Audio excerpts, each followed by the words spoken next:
This is a fun stock. It's different. I hope you enjoy the insights. It's currently paying a greater than 6% dividend, and I could definitely see a scenario where it goes up more than 100% in relatively short order. Let's check it out. Welcome back to the greatest 17,000 subscribers a man could ask for, especially the few hundred of you that keep coming back time after time. I really appreciate you, and I really do hope this helps.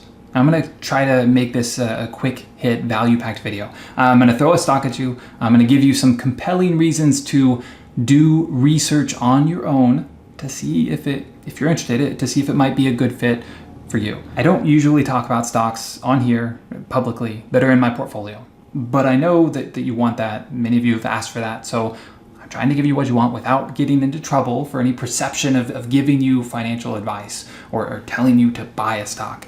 And I think I've come up with a good solution to be able to do that even more, to share even more with some of my best subscribers in the future.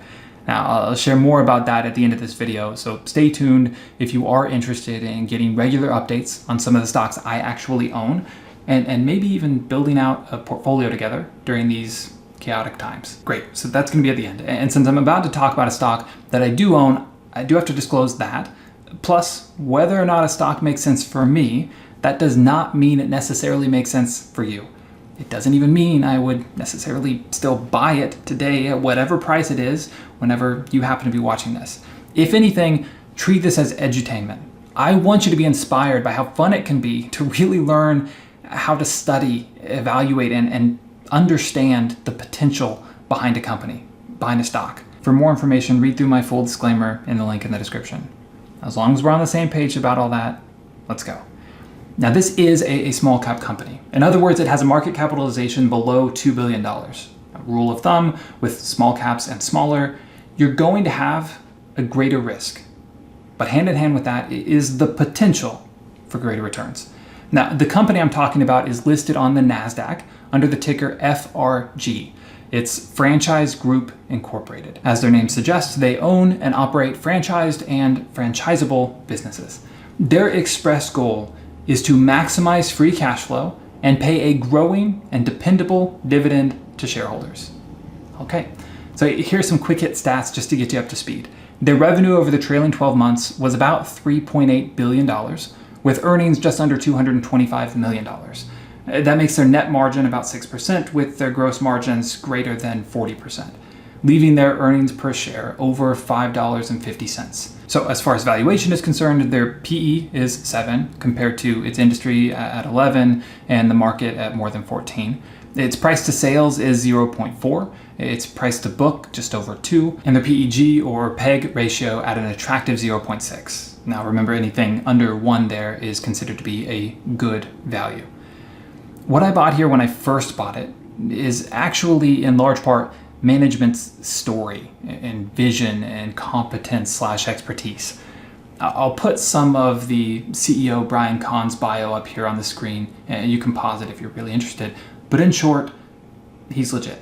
He has a lot of investment experience and is effectively running this company almost like a private equity firm, where the goal is to maximize long-term returns and cash flows to shareholders. It's kind of like what Buffett was doing early in his career, where he was able to buy up smaller, struggling companies, except it's paying a dividend.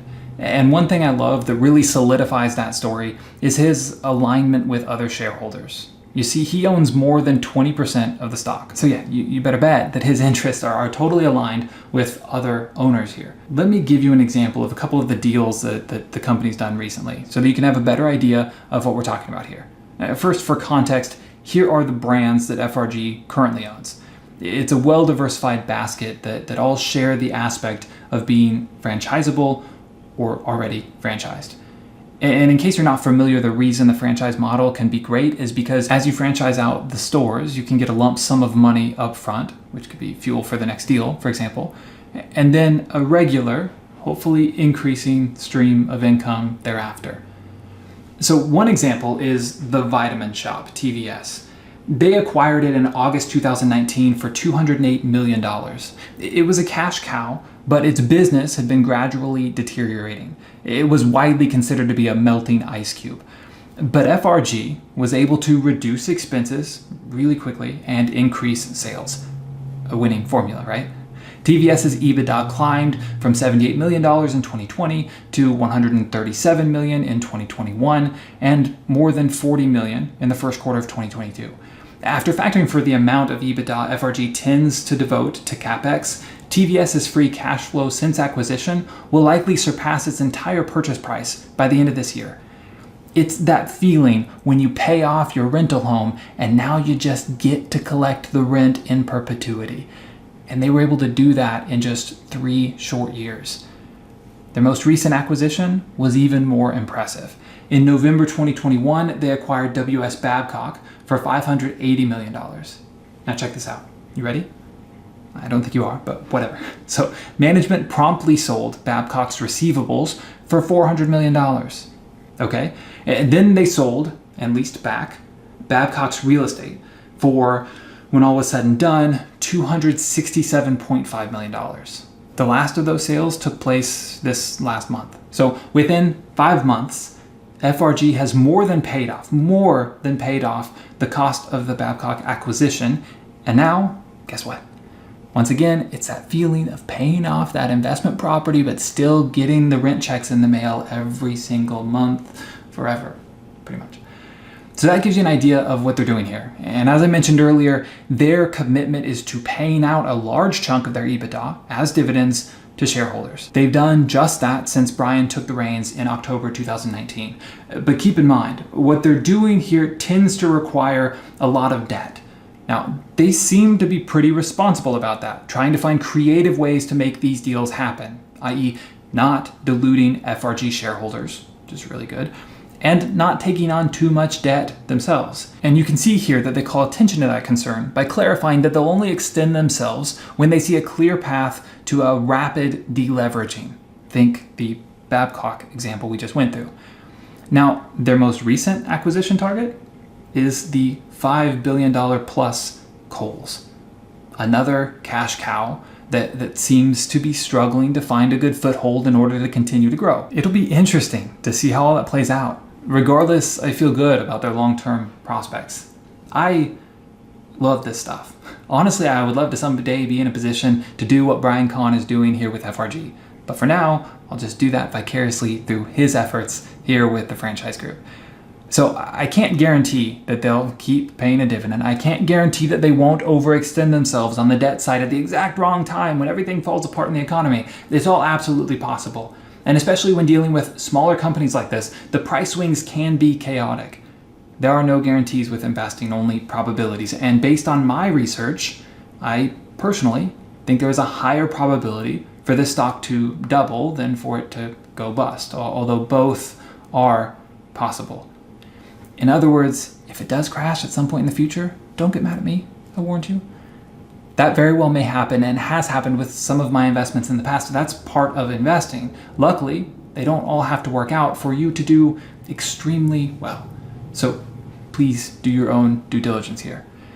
Now, this is one of those stocks that I would love to go into more detail on, but because it's in my portfolio, I have to be more careful, and so I need an extra layer of disclosure, like one actually signed by people I'm sharing this information with. Anyway, that's what I'm working on setting up. It's going to be through a paywall for a small group of serious people to have intelligent conversations about the stocks I own and I'm researching or that you're researching. And as Sven Carlin says about his research platform, a low paywall helps make the conversations therein more productive and meaningful. But also, honestly, I would love to be able to do more of this type of stuff. So if there is actually enough interest over time, I could maybe justify hiring an editor so that I could get more out to you, to everyone, just as a single example here. It'll probably just end up being me and you. So maybe we end up getting a lot of one-on-one time together. Who knows? We'll see. Either way, I'll put the link in the description and at the end of this video, if I can, that directs to a simple sign up that I put together. I'll throw some details on that page and you can let me know if you're interested or not. No big deal. Right now I'm working on those disclosures and making sure everything is above board. But I'm also working on a way that you could invest with me at a very low management fee with probably no minimum even, or at least an extremely low one. So I'm excited about that, as well as I've had several people ask me about that over the years. Anyway, if you're interested in that, in us building out an actual portfolio together and regular updates on the stocks I'm holding, when and why I'm buying or selling, not that that's a super frequent occurrence or anything, and in direct ongoing conversations about those stocks with me and others interested, then yeah, check out that link. And by the way, if I see your email come through as interested, I will personally reach out to you. It won't be automated, at least not at this point. So keep an eye out for that. And since it won't be automated, it won't be instant either. And if you're not interested, that's totally fine.